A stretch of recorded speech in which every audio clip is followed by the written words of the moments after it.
Oi, pessoal, bem-vindos de volta. Agora sim a gente vai começar a falar sobre os fármacos antihipertensivos. Mas antes disso, vamos definir o que é hipertensão. É uma doença crônica não transmissível de natureza multifatorial, caracterizada pela elevação persistente da pressão arterial, ou seja, a pressão arterial sistólica maior ou igual a 140 milímetros de mercúrio e ou a pressão arterial diastólica maior ou igual a 90 milímetros de mercúrio. Por que eu coloquei aqui a palavra persistente em negrito? Porque é normal a gente ter em alguns momentos uma pressão arterial aumentada, e isso é bom. Quando a gente está praticando atividade física, por exemplo, a nossa pressão sanguínea vai aumentar.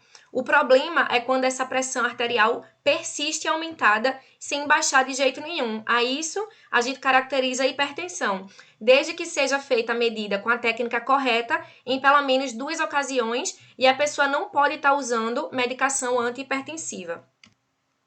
Então, de acordo com a Diretriz Brasileira de Hipertensão Arterial de 2020, a gente pode classificar a pressão arterial de acordo com a medição no consultório a partir dos 18 anos de idade, que é quando a gente tem uma pressão arterial já estabilizada.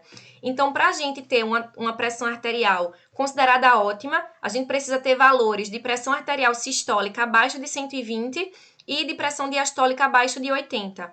A gente tem uma pré-hipertensão quando a gente tem valores de pressão sistólica de 130 a 139 e ou pressão diastólica de 85 a 89.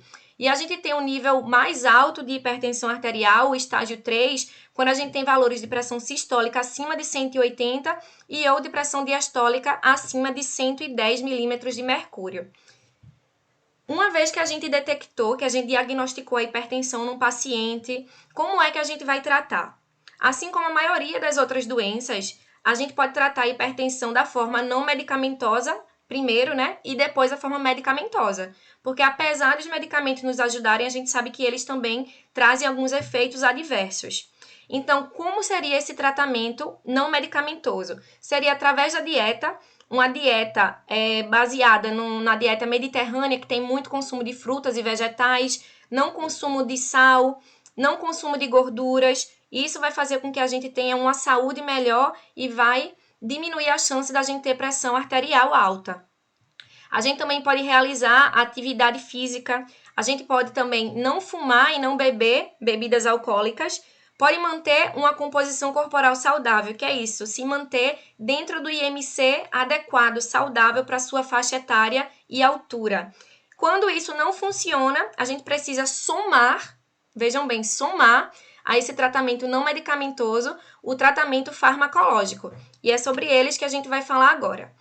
Quando a gente fala dos antihipertensivos, a gente tem 4 principais classes. Os antihipertensivos diuréticos, os antihipertensivos que agem sobre o sistema renina-angiotensina-aldosterona, os antihipertensivos simpaticolíticos e os antihipertensivos vasodilatadores. A gente vai ver um pouquinho sobre cada um deles.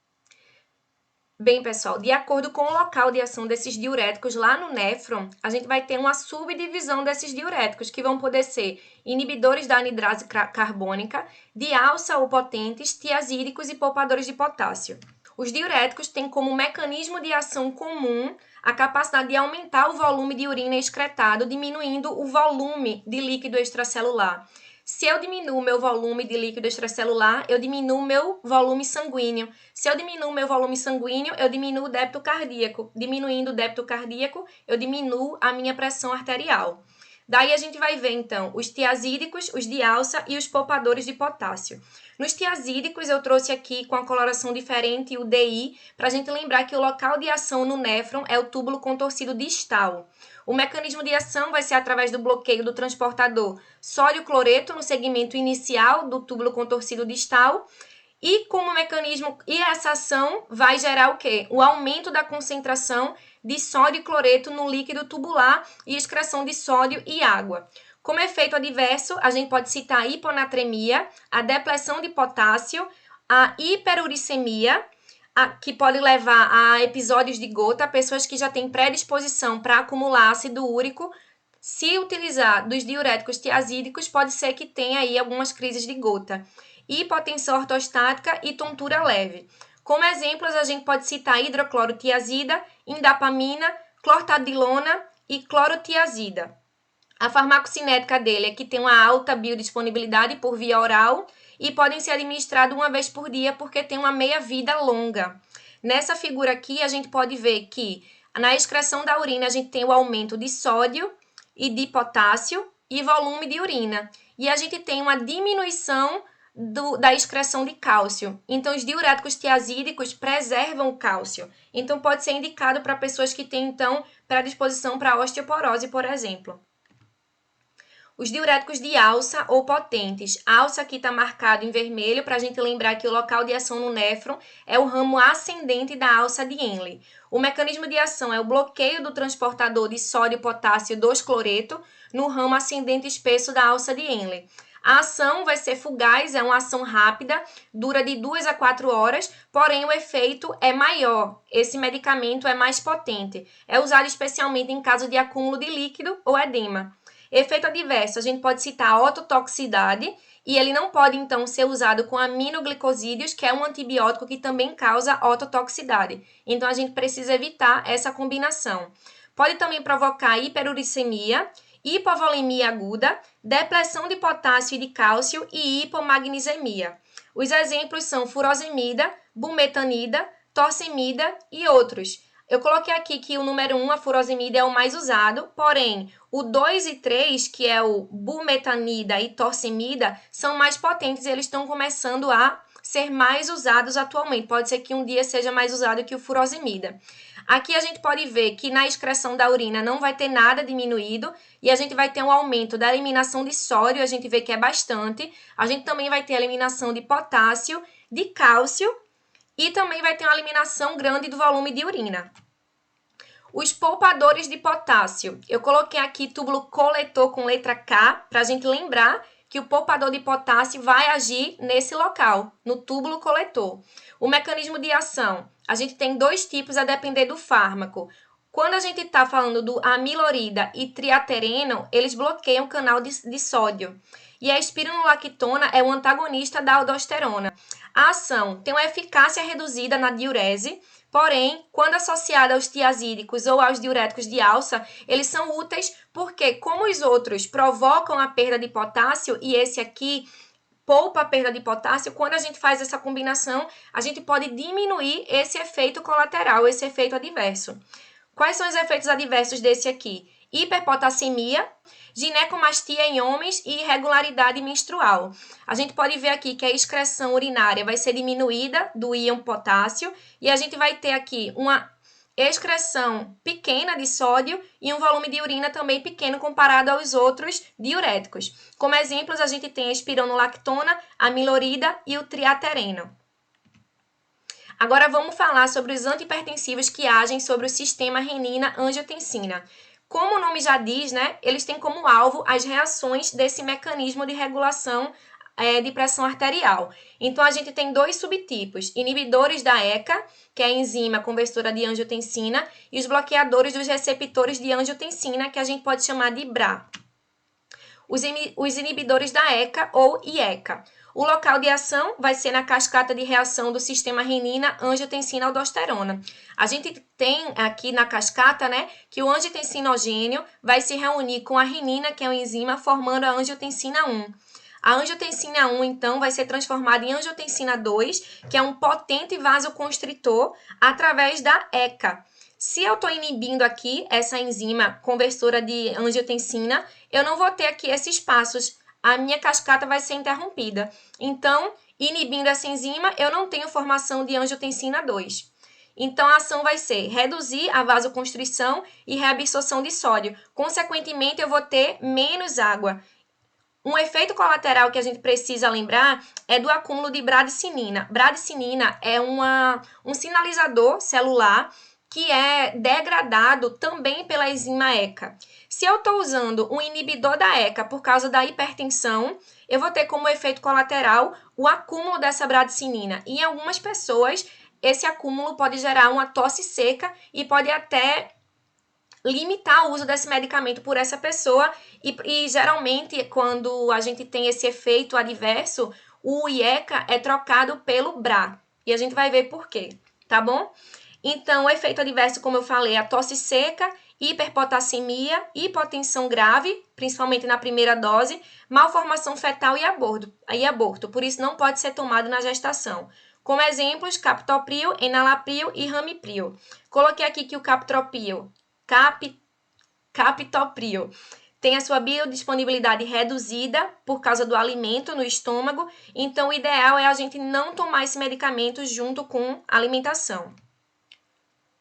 Então, falando dos bloqueadores dos receptores de angiotensina, ou BRA, a gente tem que o local de ação vai ser o AT1, que é um receptor de angiotensina 2, como a gente vê aqui. Qual é o mecanismo de ação? Eu vou bloquear esse receptor de angiotensina 2 e, com isso, eu vou impedir que a angiotensina 2 exerça suas funções. A ação vai ser o quê? Vasodilatação e aumento da excreção de sal e água. Se a gente lembrar lá de todas as funções da angiotensina 2 que a gente viu na aula 3, na parte 3, a gente sabe como é que vai agir o bloqueador do receptor de angiotensina. Como efeito adverso, a gente tem o potencial teratogênico e hiperpotassemia. Como exemplos, a gente tem losartana, valsartana e aqui, ó. Lembra que eu falei que quando a pessoa tem aquela tosse seca, que vai impedir ela usar o IECA, a gente pode trocar pelo BRA?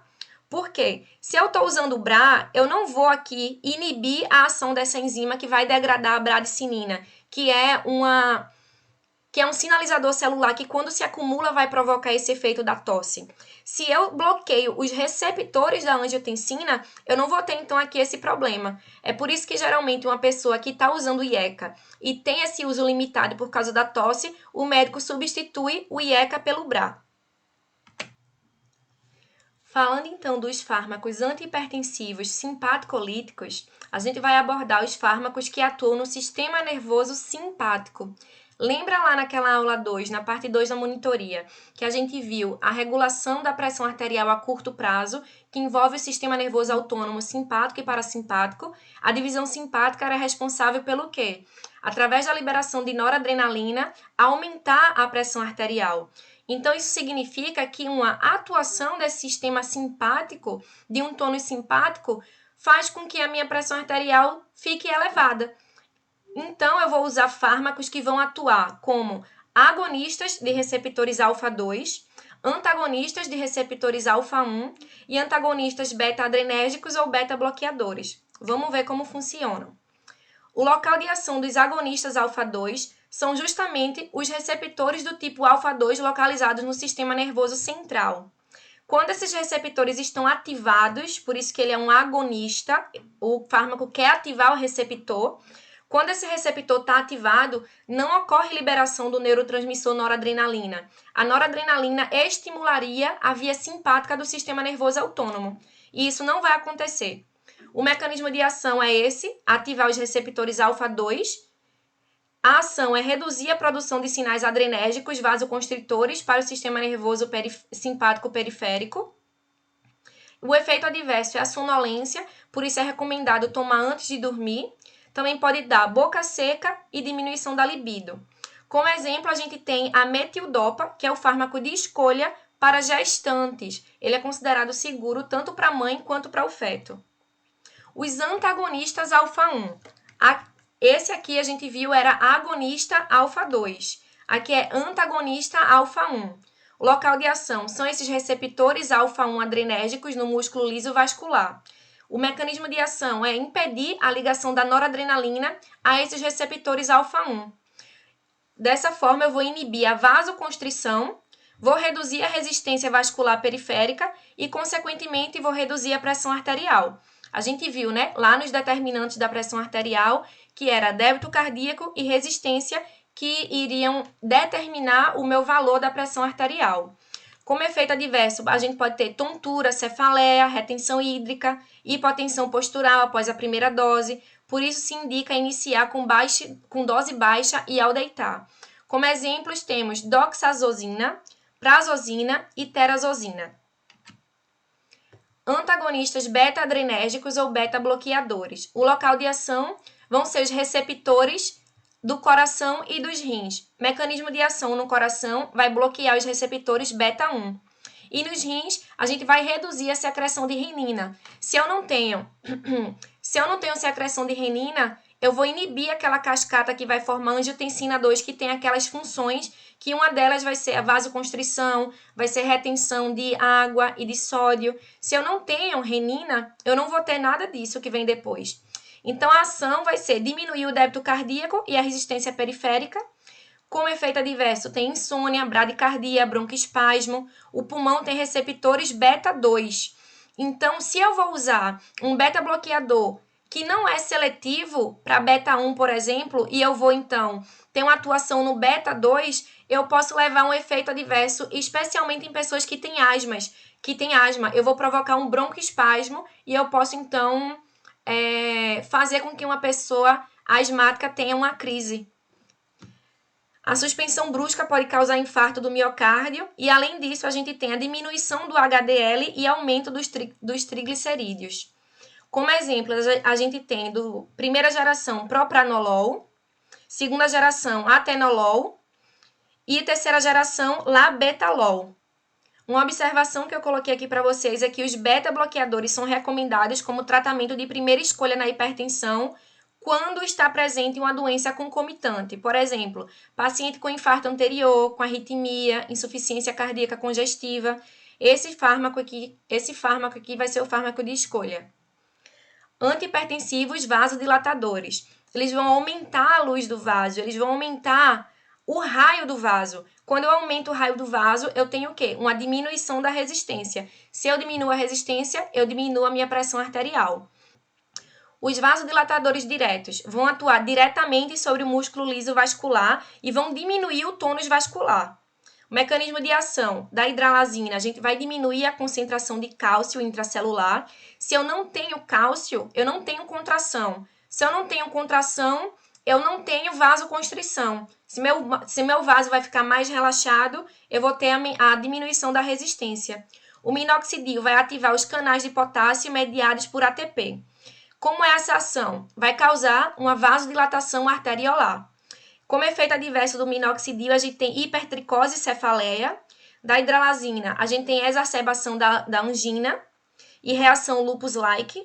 E efeito adverso de ambos pode ser uma taquicardia reflexa e retenção hídrica. Por isso que tem uma associação com diuréticos, porque como tem esse efeito colateral de reter líquido e o diurético elimina líquido através da urina, essa associação pode ser benéfica. Como exemplos, o que eu já falei aqui, hidralazina e minoxidil.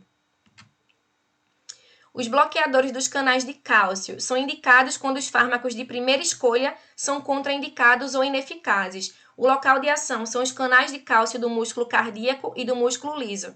De novo, o cálcio vai estimular a minha contração, a contração do músculo. Se eu não tenho cálcio, eu não vou ter contração. Então, vou bloquear os canais de cálcio do tipo L no músculo cardíaco e no músculo liso arterial. No coração, eu vou ter um efeito ionotrópico e cronotrópico negativo. Que é isso? Crono vem de cronos, tempo. Eu vou reduzir a frequência cardíaca. E o onotrópico quer dizer que eu vou reduzir a minha força de contração. Se eu reduzo força de contração e reduzo frequência cardíaca, eu estou reduzindo qual dos fatores que determinam a pressão arterial? O débito cardíaco. Se eu tenho um débito cardíaco menor, a minha pressão arterial será menor também. Nos vasos, a gente tem um efeito dilatador das artérias, um efeito potente. Por isso, eu vou diminuir a minha resistência arteriolar. Diminuindo a resistência, eu diminuo a pressão arterial. Como efeito adverso, a gente pode ter uma vasodilatação muito intensa, isso pode gerar tontura, hipotensão, cefaleia, rubor, vermelhidão, náuseas, e a gente também pode ter um efeito adverso de refluxo gastroesofágico. Por quê? Porque ele relaxa os músculos. Como o nosso esfíncter é muscular, o esfíncter esofágico, a gente pode ter aí uma predisposição para o refluxo gastroesofágico. Como efeito adverso, a gente também pode ter edema de membros inferiores. Como exemplos, podemos citar amlodipino, verapamil, diltiazem, felodipino e nifedipino. Era isso, pessoal. A monitoria foi longa, eu sei, mas eu espero que tenha ficado compreensível para vocês. Se vocês tiverem dúvida de alguma coisa que não ficou clara ou tiverem dúvida do conteúdo sobre algo que eu não falei, podem falar comigo. Vocês têm meu número no celular, no WhatsApp, e vai ser um prazer ajudar, tá? Bons estudos!